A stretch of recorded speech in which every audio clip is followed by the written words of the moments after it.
हमारे पृथ्वी का 71% हिस्सा पानी से बना है और ये बड़े आश्चर्य की बात है कि हमें पानी के अंदर हो रही घटनाओं के बारे में कितना कम पता है। ये स्पीसीज बड़े तेजी से ढूंढे जा रहे हैं, लेकिन वहाँ पर बहुत सारी घटनाएं हो रही है जिसे समझना अभी हमने जस्ट शुरू ही किया है। इसलिए हम आपके सामने पेश कर रहे हैं अब तक के 10 सबसे स्ट्रेंज घटनाओं के बारे में जो पानी के अंदर होती है। Number 10, the red Tide.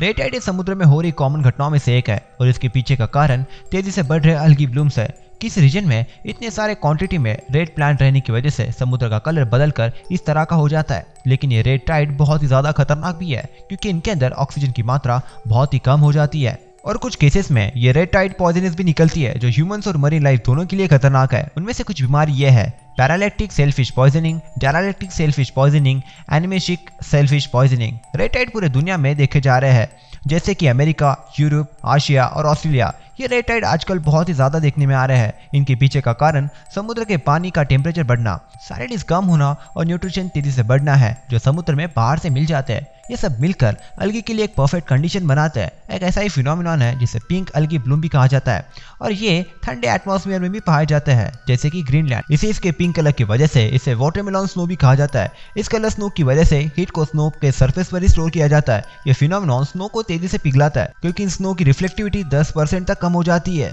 Number 9, under C reverse. California के किनारे पे और अटलांटिक ओशन के 2 मील नीचे मॉन्टेरी कैनियन स्थित है। पानी के अंदर होने के बावजूद भी ग्रैंड कैनियन से ये काफी मेल खाता है और साइंटिस्ट इसे अभी समझने लगे हैं और उसे पता चला है कि ये बहुत बड़े अंडर सी रिवर की वजह से हो रहा है। ये इतना बड़ा है कि इस कैलिफोर्निया के वैली के बाद इसे समुद्र के सतह पर एक नया रास्ता ही बना दिया है जो 200 मील से भी लंबा है।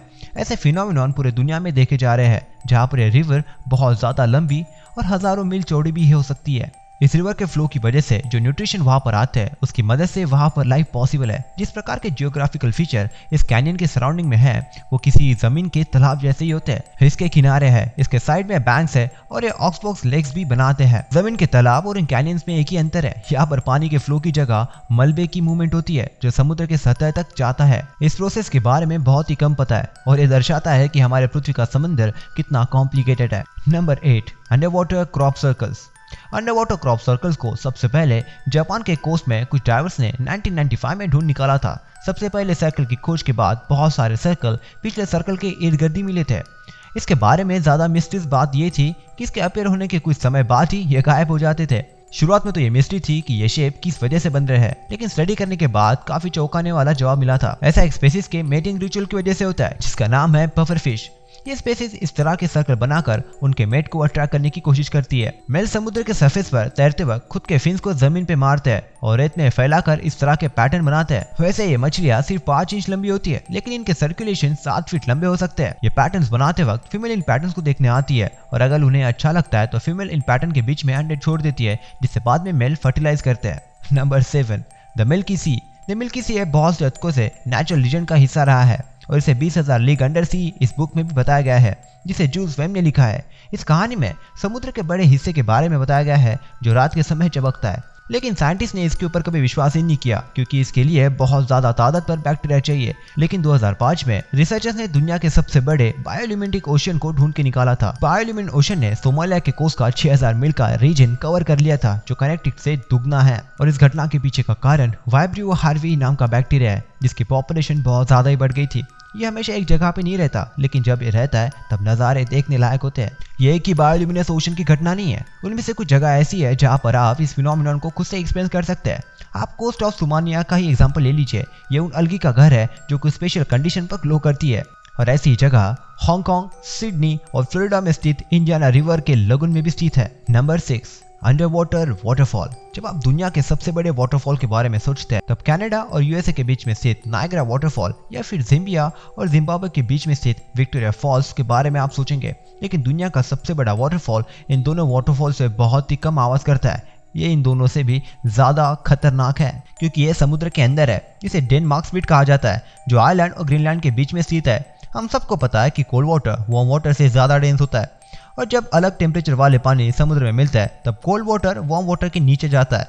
ये देखने में वाटरफॉल जैसा ही दिखता है। डेनमार्क स्टेट पर ग्रीनलैंड से निकला कोल्ड वाटर इमाग्रेट सी में जाकर मिलता है जिसकी वजह से कोल्ड वाटर सीधे 11,500 फीट नीचे गिरता है। वहां से 175 मील क्यूबिक पानी हर सेकंड पास होता है। ये वॉल्यूम 2000 नायग्रा फॉल के बराबर है। इसके जैसा और एक अंडर वाटर फिनोमिनन है जिसे वाटर वेव्स भी कहा जाता है। इसे इंटरनल वेव्स भी कहते हैं। इस वाटरफॉल की मूवमेंट बहुत बड़ी हो सकती है। कभी कभार इनकी लंबाई 100 माइल तक और हाइट स्काई के ऊपर जितनी बड़ी हो सकती है। ये वेव्स हमारे समुद्र में दिखने वाले वेव्स का बहुत बड़ा वजन है और ये सबमरीन या फिर ड्रिलिंग प्लेटफॉर्म या कुछ भी इनके बीच में जो आता है उनके लिए बहुत ही खतरनाक है। Number 5 naturally from cities. 2015 में ग्रीक आइसलैंड के कोस्ट के पास स्थित ज़ायक्लन स्थित के ड्राइवर ने एक खोज की थी, जिसे देखने के बाद बहुत सारे लोगों को लगा था कि यह महत्वपूर्ण खोज हो सकती है। अलीकान बे के पास 15 मीटर पानी के अंदर ड्राइवर्स को कुछ चीजें मिली जो मैन मेड चीजें जैसी दिख रही थी, जिसमें सर्कुलर कॉलम दिख रहे थे। इसे देखकर ऐसा लग रहा था कि यह कोई बहुत समय पहले समुद्र में डूबी हुई सिटी है, लेकिन इसके बारे में अजीब ये था कि वहां पर उन्हें किसी भी प्रकार का पोएट्री या फिर आर्टिफैक्ट नहीं मिले। इन चीजों ने रिसर्चर्स की क्यूरियोसिटी बढ़ाई और उन्होंने वहां से सैंपल भी लिए, लेकिन बाद में ये रिजल्ट मिला कि यह कोई मैन मेड सिटी नहीं है, ये नेचुरली बने हुए स्ट्रक्चर्स है। सर्कुलर शेप मिनरलिस्टिक की वजह से बने हुए थे, जहाँ से हाइड्रोकार्बन पानी में छोड़े जाते हैं। ये हाइड्रोकार्बन सीबेड के फॉल्ट से बाहर निकल रहे थे जो ठीक से रिपर्चेट नहीं हुए थे। ऐसे गहरे समुद्र में बहुत बार होता है, लेकिन कम पानी वाले रीजन में बहुत कम होता है, जिसकी वजह से वहां से मीथेन जैसी गैसेस बाहर निकल रही थी जो पानी के साथ रिएक्ट होते हैं। Number 4 the Great Blue Hole. The Great Blue Hole Lighthouse हाउस रिट में स्थित एक आश्चर्यकारक होल है।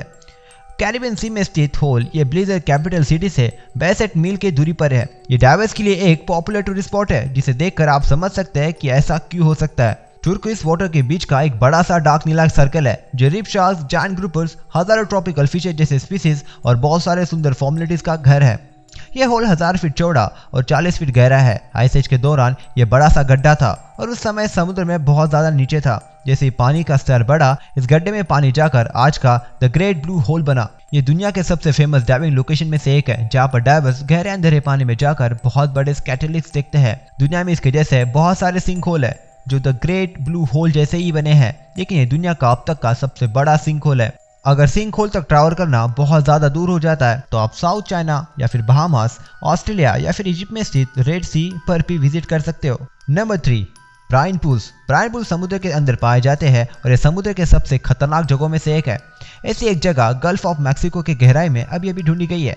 इस पूल में जो सॉल्ट का कंटेंट है इसके सराउंडिंग सी वाटर से 5 गुना ज्यादा है, और अगर एक बार कोई एनिमल इसके अंदर चला जाता है तो उसके लिए यहाँ से निकलना नामुमकिन है। इस एनिमल के डिकम्पोजिंग कॉर्प्सेस और साथ में गिर रहे जानवर पानी के अंदर की टॉक्सिक केमिकल का प्रमाण बढ़ाता है, जैसे कि मीथेन और हाइड्रोजन सल्फेट, जिसकी वजह से चीजें और भी ज्यादा बिगड़ जाती है। ये पुल वहां पर बनते हैं जहाँ पर पानी का फ्लो बहुत ज्यादा कम होता है, और जैसे कोई एनिमल उसके अंदर चला जाता है तो वहां से कभी बाहर नहीं आ सकता और केमिकल्स के लेवल और भी ज्यादा खतरनाक हो जाता है। अगर आप किसी ब्राइन पूल को देखते हैं तो ये समुद्र के अंदर किसी तालाब जैसा दिखता है, लेकिन आपको पता चली जाएगा कि ये खतरनाक जगह है, क्योंकि आपको वहाँ पे पूरे फ्लोर पर मरी हुई लाशें दिखाई देंगी। इन ब्राइन पूल के अंदर कुछ ऑर्गेनिज्म सर्वाइव कर सकते हैं, जैसे कि ट्यूबवर्म, कुछ श्रिम्प की स्पीसीज और बैक्टीरिया, जिसकी वजह से ब्राइन पूल रिसर्चर्स के लिए एक इंटरेस्टिंग टॉपिक बन जाता है जो इन एनिमल के एक्सट्रीम एनवायरमेंट में सर्वाइव के बारे में जानना चाहते हैं। Number 2 icy finger of death. इस आइसी फिंगर ऑफ डेथ को ब्रेनेट भी कहा जाता है। ये एक रेयर फिनोमिनन है जिसके कांटेक्ट में आने वाली कोई भी चीज बहुत खतरे में गिर जाती है। ये फिनोमिनन तभी पॉसिबल है जब पानी में बहुत ज्यादा सॉल्ट का कंटेंट रहता है, जिसकी वजह से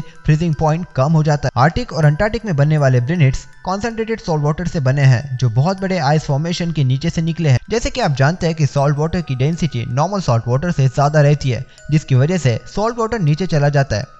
ये ब्रेन वाटर नॉर्मल सी वाटर से बहुत ज्यादा ठंडा होता है, क्योंकि ये सॉल्ट वाटर आइस फॉर्मेशन से निकला है। तो जैसे ये नीचे गिरता है, साथ में नॉर्मल सी वाटर को भी फ्रीज कर देता है, जिसकी वजह से सॉल्ट वाटर के इर्द गिर्द ये इनसाइड आउट आइस ट्यूब बन जाती है, जिसमें ठंडी हवा पानी को बाहर से फ्रीज करने की जगह ये आइस जीरो ब्राइन पानी को अंदर से फ्रीज करता है। जब ये ब्राइन समुद्र के सतह को छूती है तब ये आइस का जाल बना देती है, जिसके कांटेक्ट में आने वाली सभी चीजों को फ्रीज कर देती है। साथ में इसके चपट में बहुत सारे लिविंग ऑर्गेनिज्म भी ले लेता है, जैसे कि यूरेनियर्स और starfish. Number 1 under water black hole. आप इन्हें एक खतरनाक स्पेस फिनोमिनन समझ सकते हैं जो हमसे हजारों लाइट ईयर की दूरी पर है, लेकिन ब्लैक होल हमारे समुद्र के अंदर भी रहते हैं, पर ये किसी मरे हुए तारे से नहीं बनते, लेकिन ये ब्लैक होल की एबिलिटी से काफी मेल खाते हैं, जो किसी भी चीज को इसके अंदर निगल सकते हैं। ये ओशियनिटीज है। जब बहुत सारे करंट कोलाइड होते हैं तब ये सर्कुलेशन करंट में बदल जाते हैं, लेकिन सच में साउथर्न अंटार्कटिका के पानी के अंदर जो ब्लैक होल बनते हैं वो नॉर्मल ब्लैक होल जैसे ही काम करते हैं। इन ब्लैक होल्स को मेलेस्टोम भी कहा जाता है और ये किसी सिटी से भी ज्यादा बड़े हो सकते हैं। इसमें बिलियन टन का पानी इतना टाइटली समाया होता है कि इसके अंदर से कुछ भी निकलना इम्पॉसिबल है। वैसे ही इतने रेयर भी नहीं है, बहुत सारे ऐसे ब्लैक होल्स रोज ढूंढे जाते हैं। सैटेलाइट ऑब्जर्वेशन स्टडी करने के बाद साइंटिस्ट इस कंक्लूजन पे पहुंचे कि मेलेस्टोन्स ब्लैक होल जैसे सेम मैथमेटिकल प्रॉपर्टीज दिखाते हैं। ये मेलेस्टोन्स वाटर मॉलिक्यूल्स को भी लीक नहीं होने देते और कुछ लोगों ने ये प्रूफ करके बताया है कि वाटर मॉलिक्यूल्स इसके अंदर कुछ सालों तक रह सकते हैं बिना किसी मॉलिक्यूल के एस्केप हुए। छोटे और कम पावर वाले मेलेस्टोन्स कॉमन है, इन्हें जनरली वर्मपुल्स या फिर वाटर टॉर्नेडो भी कहा जाता है। तो बस अगर आप यहाँ तक वीडियो देख रहे हो तो यकीन मानो कि आप स्मार्ट हो और स्मार्टनेस को चाहिए डेली स्मार्टनेस का डोज। तो प्लीज वो सब्सक्राइब बटन को क्लिक करके हमारे मिशन को ज्वाइन हो जाइए ताकि हम ऐसे ही ऑसम नॉलेज डेली स्प्रेड कर पाए। तो अब तक के लिए इतना ही और तब तक देखिए लेफ्ट या फिर